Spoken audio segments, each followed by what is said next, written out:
Hi hello welcome to our channel. నేను మీ సిరి. కథలోకి వెళ్ళే ముందు వీడియోని లైక్ చేసి హైప్ చేయడం మర్చిపోకండి. Mrs Agastya part 135. అలాగే ఇంకా మన ఛానల్ని సబ్స్క్రైబ్ చేసుకున్నట్లయితే తప్పకుండా సబ్స్క్రైబ్ చేసుకోండి ఫ్రెండ్స్. ఇక కథలోకి వెళ్ళిపోదాం. ప్రైవేట్ జెట్ డీటెయిల్స్ నా వరకు రావట్లేదు. అందులో నీ హెల్ప్ కావాలి. బెదిరిస్తావో భయపడతావో నీ ఇష్టం అన్నాడు అగస్త్య. సరే నేను చూసుకుంటాను, నువ్వు వెళ్ళు బాస్ అన్నాడు డేవిడ్. లేదు, నేను ఇక్కడే స్టే చేస్తున్నాను, నువ్వు త్వరగా కనిపెట్టాలి అని అదే గంభీరమైన స్వరంతో అన్నాడు అగస్త్య. అతనికి ఏడుస్తున్న అవంతి గుర్తుకొస్తోంది. బామ్మ అడుగుతోంది. ఇటువైపు ఆనంద్ ఆఫీసర్స్ని అపాయింట్ చేశాడు. ఎంత చేస్తున్నా శ్రీధ జాడైతే దొరకట్లేదు. నేను ట్రై చేస్తానన్నాడు డేవిడ్. ఊరికే వద్దు అంటూ పైకి లేచాడు. అగస్త్య బయటికి నడిచాక డేవిడ్ దగ్గరికి వచ్చాడు జేమ్స్. అచ్చు తనలాగే బాడీ బిల్డర్ లాగా ఉన్న జేమ్స్ను చూస్తూ ఏంటి అని అడిగాడు డేవిడ్. అడ్వాన్స్ ఇవ్వమంటారా అని అడిగాడు జేమ్స్. ఉఫ్, బాస్కు తగ్గట్టే ఉన్నారన్నమాట. ఇక్కడ నేను 1 వీక్ ఉంటాను, పని అయ్యాక పేమెంట్ తీసుకుంటాను అని చెప్పి కోట్ సరి చేసుకుని వెళ్ళిపోయాడు డేవిడ్. ఏడ్చి సొమ్మసిల్లి పడుకుంది శ్రీధ. మరునాడు ఉదయం అవుతుంటే నిద్ర లేచింది. మేడం, మిమ్మల్ని తయారు చేయమని చెప్పారు అంటూ అక్కడికి వచ్చిన బ్యూటీషియన్ని చూసి చిరాగ్గా చూసింది శ్రీధ. సూరజ్ లోపలికొచ్చాడు. బ్యూటీషియన్ వైపు చూడగా ఆవిడ బయటికి వెళ్ళిపోయింది. ఏంటి ఇదంతా? మనకి ఎంగేజ్మెంట్ అని భుజాలు కదిలించాడు. ఒకసారి మతిపోయినట్టు అనిపించింది శ్రీధకి. పిచ్చా నీకు? ఏం చేస్తున్నావు? ఆల్రెడీ నాకు పెళ్ళి అయిపోయింది, పాప కూడా ఉంది. మెడలో ఉన్న మంగళసూత్రం బయటికి తీసింది శ్రీధ. అయినా పర్లేదు, మా మావయ్య కోసం నిన్ను పెళ్లి చేసుకుంటాను, నువ్వు మా మావయ్య కూతురువి అని అన్నాడు సూరజ్. మీ అందరికీ మతిపోయిందా ఏంటి? ఏం వాగుతున్నారో అర్థమవుతుందా? ఆమె అరుపులకి లోపలికొచ్చాడు మనోహర్. బేబీ, ఎందుకంత ఆవేశం? ఆ మనుషుల్ని నువ్వింకా మర్చిపో. నీకోసం 1000 కోట్ల ఆస్తి ఉంది. సూరజ్ అందగాడు, పెళ్లి చేసుకుంటే సంతోషంగా ఉండొచ్చు అని అన్నాడు మనోహర్. ఆపండి అని మరింత చిరాగ్గా అరిచి, నా ప్రాణాలు తీసినా ఆ పని చేయను అన్నది శ్రీధ. తీయాల్సిన ప్రాణాలు తీస్తే ఆ పని చేస్తావా అంటున్న మనోహర్ మాటలకి ఆమె భయంగా చూసింది. అంతలోనే గట్టిగా ఊపిరి తీసుకొని వెనక్కి అడుగులు వేసుకుంటూ ఫ్లవర్ వాజ్ ఎత్తి డ్రెస్సింగ్ టేబుల్కేసి కొట్టింది. వాళ్ళిద్దరూ రియాక్ట్ అవ్వనట్టే చూస్తున్నారు. వెంటనే గాజు పీస్ తీసుకొని ముందుకొచ్చింది శ్రీధ. చంపేస్తావా మమ్మల్ని అని నవ్వాడు సూరజ్. వెంటనే ఆ పీస్ తన గొంతు దగ్గర పెట్టుకుంది. ఇద్దరు కంగారుగా చూశారు ఆమె వైపు. బేబీ, భయంగా ముందుకు అడుగు వేశాడు మనోహర్. నా పాప మీద గాని నా భర్త మీద గాని చిన్న గీత పడ్డా మరుక్షణం నా ఊపిరి ఆగిపోతుంది చెప్తున్నా. ఆమె కళ్ళల్లో నీళ్లు కారిపోతుంటే చెప్పింది శ్రీధ. నేను వాళ్ళని ఏం చేయను, ముందది పడాయి అని మనోహర్ గట్టిగా అరిచాడు. నీ మాటలు నేను నమ్మను, చెప్పు, ఇంకోసారి వాళ్ళ పేరు ఎత్తను అని చెప్పు, అప్పుడే నేను బ్రతుకుతాను అంటూ టక్కున చేతి దగ్గర కట్ చేసుకుంది శ్రీధ. బేబీ అని పరుగున వచ్చి శ్రీధ చేతిని పట్టుకుని ఆపాడు మనోహర్. అప్పటికి ఆమె చేతికి గాయమైంది. నొప్పెడుతున్న మొండిగా అతన్ని వదిలించుకుని దూరంగా జరిగి నిలబడింది శ్రీధ. చెప్పు, ఇంకోసారి చెప్పు, నా కూతురు నా భర్త జోలికి వెళ్తావా లేదా చచ్చిపోమంటావా అని అడిగి, నువ్వు ఎంత పకడ్బందీగా ఉన్నా నేను చావాలంటే ఎంతసేపు అంటూ కష్టంగా కన్నీరు దాచుకోవడానికి కళ్ళు గట్టిగా మూసి నొప్పిని భరిస్తోంది శ్రీధ. అప్పటికి ఆమె చేతికి గాయమైంది. రక్తం ఆ తెల్లటి ఫ్లోర్ మీద పరుచుకోవడం మొదలైంది. సరే నేను వాళ్ళని ఏమి చేయను, నువ్వు ఎలాంటి పిచ్చి పని చేయొద్దు అంటూ కర్చీఫ్ తీసి ఆమె చేతికి కట్టుకట్టాడు బలవంతంగా. శ్రీధ చేసిన పనికి సూరజ్ భయంగా చూస్తున్నాడు. చావడానికి కూడా భయపడట్లేదు ఈ అమ్మాయి. తను చంపిన ఆశ్చర్యపోక్కర్లేదు. శ్రీధనే ఒక్కింత ఆశ్చర్యంతో చూస్తూ నిలబడ్డాడు సూరజ్. నేను వాళ్ళని ఏం చేయను, నిన్ను నువ్వు బాధ పెట్టుకోకు అంటూ సూరజ్కి సైగ చేశాడు. వెంటనే సూరజ్ డాక్టర్కి కాల్ చేసి రమ్మని చెప్పాడు. శ్రీధని మంచం మీద కూర్చోబెట్టి ఎదురుగా కూర్చున్నాడు మనోహర్. చూడు బేబీ, నేను జోక్ చేయట్లేదు, సీరియస్గా చెప్తున్నా. నీకేమైనా హాని తిరిగితే నిజంగా నీ కూతురు నీ భర్త బ్రతకరు. అతని మాటలకి శ్రీధ భయం కలుగుతున్నా బయట పడలేదు. నీకు వాళ్ళు ఎలా ముఖ్యమో నాకు నువ్వు అలాగే ముఖ్యం. వాళ్ళ నుంచి బంధం తెంచుకుంటే వాళ్ళు ప్రాణాలు దక్కుతాయి. నువ్వు నాకు కాకుండా పోతే మరుక్షణమే నీ వాళ్ళని నేను చంపేస్తాను అని మరోసారి వార్నింగ్ ఇచ్చాడు మనోహర్. డాక్టర్ వచ్చాడు. చెక్ చేసి శ్రీధకి ఇంజెక్షన్ ఇచ్చాడు. తన వాళ్ళకి ఏమవుతుందనే భయంతో ఆమె మౌనంగా ఉంది. ఎందుకో శ్రీతకి మత్తు ఆవహిస్తున్నట్టుగా ఉంది. అది గాయం వల్లనో, వాళ్ళు ఇచ్చిన ఇంజెక్షన్ వల్లనో అర్థం కాలేదు. మావయ్య, నీ కూతురికి ఆల్రెడీ పెళ్ళైపోయి పాప కూడా ఉంది. సూరజ్ గొంతులో అసహనం. ఆ మాటలు లీలగా వినబడుతున్నాయి శ్రీతకి. ఇప్పుడు నువ్వేమంటావు సూరజ్? నా కూతుర్ని పెళ్లి చేసుకోను అంటావా? నువ్వు పెళ్లి చేసుకోను అన్నంత మాత్రాన నేను వదిలేస్తాను అనుకోకు. మినిస్టర్ గారి అబ్బాయి సిద్ధంగా ఉన్నాడు అని అన్నాడు మనోహర్. వాళ్ళ మాటలు వినబడుతుంటే శరీరమంతా సన్నగా వనకసాగింది శ్రీతకి. ఎక్కడున్నావు రావణ్? ప్లీజ్ త్వరగా వచ్చేయ్. ఆమె మనసు మూగగా రోదించింది. అది కాదు మావయ్య. తన మెడలో ఆల్రెడీ తాళి ఉంది. నన్నెలా తాళి కట్టమంటావు? నీ మాట నేనెప్పుడైనా కాదన్నానా చెప్పు? నీ కూతుర్ని మహారాణిలా చూసుకుంటాను. కానీ ఆ తాళి చూస్తూ నన్ను మళ్ళీ తాళి కట్టమంటావా? అని దీనంగా చెప్పాడు సూరజ్. అది ఇప్పుడే తీసేయ్ అల్లుడు. మనోహర్ చెప్పడం ఆలస్యం. బెడ్ దగ్గరికి నడిచాడు సూరజ్. శ్రీధర్కి అది అర్థమవుతుంటే కళ్ళు తెరవడానికి ప్రయత్నించినా ఆమె వల్ల కాలేదు. సూరజ్ చేతిని గట్టిగా పట్టుకుని విసిరికొట్టింది. ఆమె చేతులు రెండూ పట్టుకుని మెడలో ఉన్న చైన్కి అటాచ్ చేసిన మంగళసూత్రాన్ని చేత పట్టుకున్నాడు సూరజ్. శ్రీధర్ కళ్ళల్లో నీళ్లు కారిపోతున్నాయి. ప్లీజ్ తీయొద్దు, ఆమె లోగొంతుకతో బ్రతిమాలింది. గింజుకొని అతని చేతిని అడ్డుకుంటుంటే అక్కడి నుంచి వెళ్ళిపోయాడు మనోహర్. శ్రీధర్ మెడలో చైన్ లాగడంతో ఆమె మెడ వెనుక గీరుకుపోయి నొప్పి లేచింది. ఆ మంగళసూత్రం అతని చేతుల్లోకి వచ్చి పడింది. డస్ట్బిన్లోకి దాన్ని విసిరి నీరసంగా ఉన్న పాలరాతి బొమ్మలా కనబడుతున్న శ్రీధర్ని చూస్తూ గుండె దగ్గర చేత్తో రుద్దుకున్నాడు సూరజ్. నీకు పెళ్ళి అయ్యి పాప ఉందంటే ఎవరూ నమ్మరు శశి అని శ్రీధర్ పెదవులని ముద్దు పెట్టుకోబోతుండగా ఆమె ముఖం పక్కకు తిప్పుకుంది. సూరజ్ గట్టిగా నవ్వి, ఇప్పుడు తప్పించుకున్న పెళ్ళైన తర్వాత తప్పించుకోలేవు అంటూ ఆమె చెంప మీద ముద్దు పెట్టుకోగానే శ్రీధ గట్టిగా ఏడ్చింది. ఆ స్పర్శ భరించలేనట్టు వెక్కిళ్ళు పెట్టి మరీ ఏడవసాగింది. తన మామయ్య చూస్తే చంపేస్తాడని వెంటనే ఆ గది తలుపులు వేశాడు సూరజ్. ఏమన్నా ఉన్నావా అంటూ ఆమె శరీరాన్ని తడమడంతో చేతులు రెండు విదిలించి కొట్టింది. ఆమెకి నిద్రమత్తు వస్తున్న బలవంతంగా ఆపుకుంటోంది. తను కళ్ళు మూస్తే ఏం చేస్తాడో అని భయం పట్టుకొస్తుంది.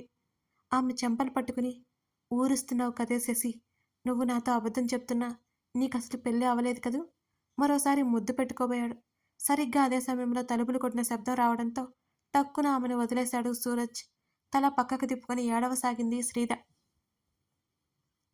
గంభీరంగా ముఖం పెట్టుకుని తలుపు తెరిచాడు. శ్రీధని చూసుకునే అమ్మాయి ఉంది అక్కడ.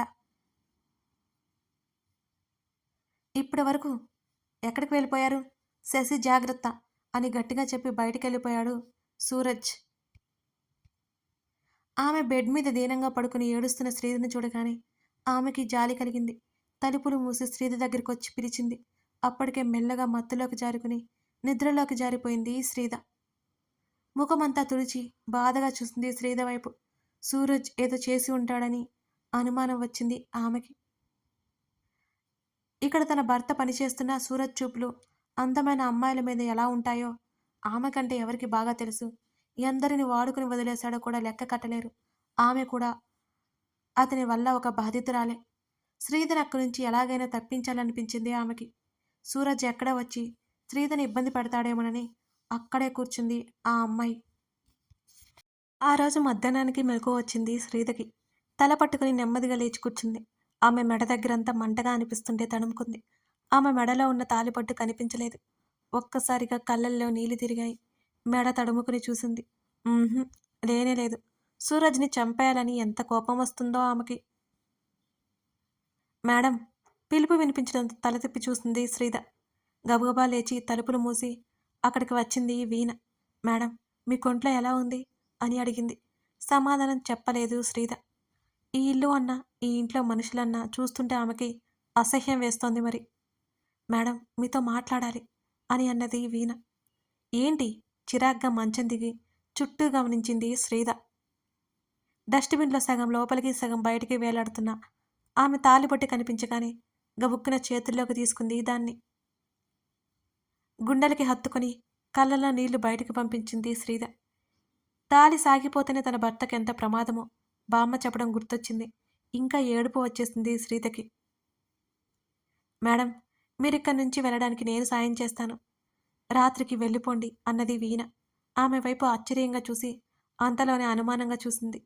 ఏంటి, డ్రామాలు చేస్తున్నావా అని శ్రీధ అరుస్తుంటే, ప్లీజ్ మేడం అరవకండి, నన్ను చంపేస్తారు అని భయం భయంగా తలుపు వైపు చూస్తూ చెప్పింది వీణ. నిజంగానే ఆమె ముఖంలో కంగారు కొట్టొచ్చినట్లు కనబడుతోంది. దగ్గరికొచ్చింది శ్రీధ. నువ్వు చెప్తుంది నిజమేనా అని అడిగింది. అవును మేడం, సూరజ్ దుర్మార్గుడు అని అంది వీణ.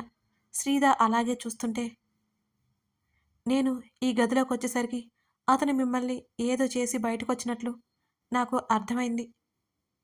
అనుమానం వచ్చింది. చూస్తే మీరు స్పృహలో లేరు.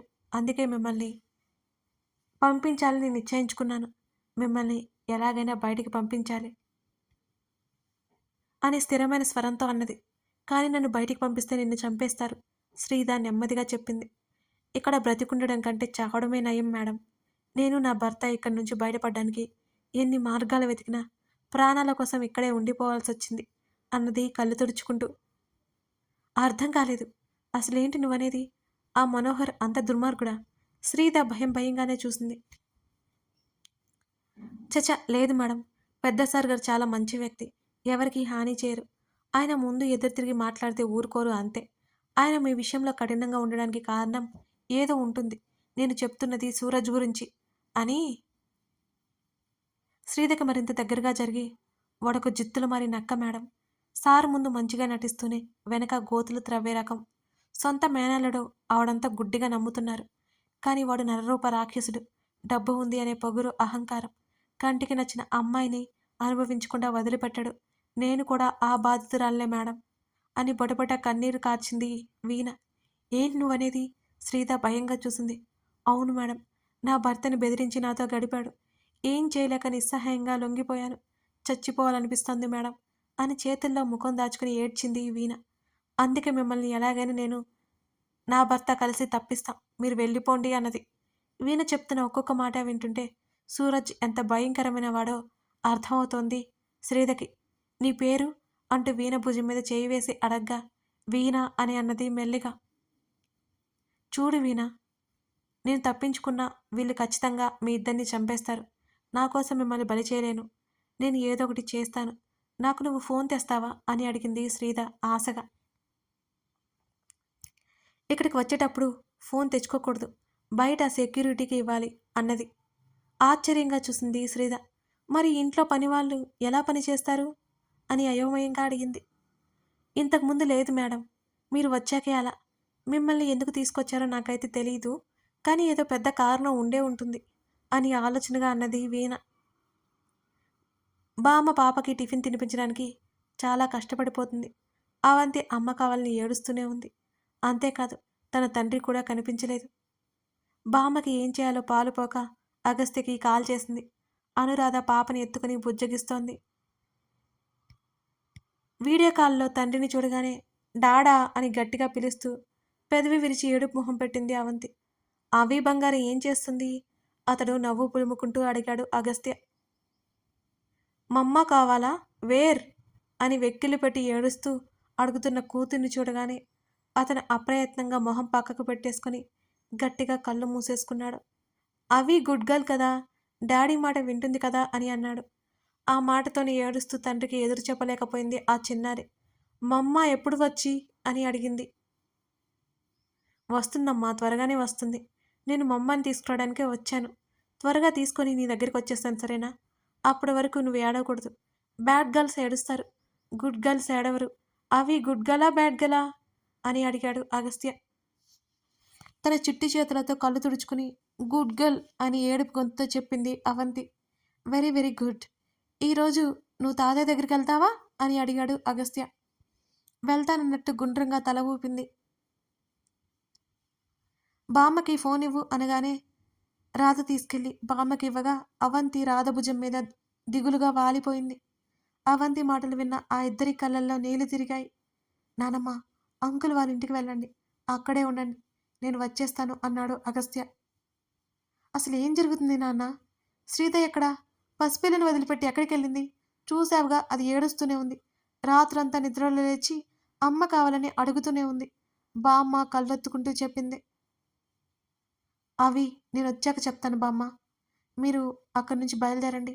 డ్రైవర్ మిమ్మల్ని తీసుకెళ్తాడు అని అన్నాడు అగస్త్య. బామ్మ సరే అని తలాడించింది. మరోసారి కూతుర్ని చూసుకుని కాల్ కట్ చేశాడు. భారంగా చేతుల్లో ముఖం దాచుకున్నాడు అగస్త్య చక్రవర్తి. డేవిడ్ నుంచి కాల్ వస్తుంటే లిఫ్ట్ చేశాడు. కథ కొనసాగుతోంది. ఇదన్నమాట సంగతి. కథ నచ్చితే లైక్ చేసి కామెంట్ చేయడం మర్చిపోకండి. మీకు ఇంకొక విషయం చెప్పాలి ఫ్రెండ్స్. మనకి హైప్ అనే ఆప్షన్ ఉంటుంది చూసారా మీరు? లైక్ చేస్తే అక్కడ హైప్ అని కనిపిస్తుంది. అవి వారానికి 3 సార్లు మాత్రమే వస్తాయన్నమాట ప్రతి ఒక్కరికి. సో, మీరు మన వీడియోస్‌ని హైప్ చేయడం మర్చిపోకండి ఫ్రెండ్స్. అలా హైప్ చేస్తే ఇంకొందరికి మన వీడియోస్ షేర్ అవుతాయన్నమాట. మర్చిపోకుండా చేయండి friends. Thank you for watching this video. మరో ఎపిసోడ్‌తో మనం మళ్ళీ కలుద్దాం.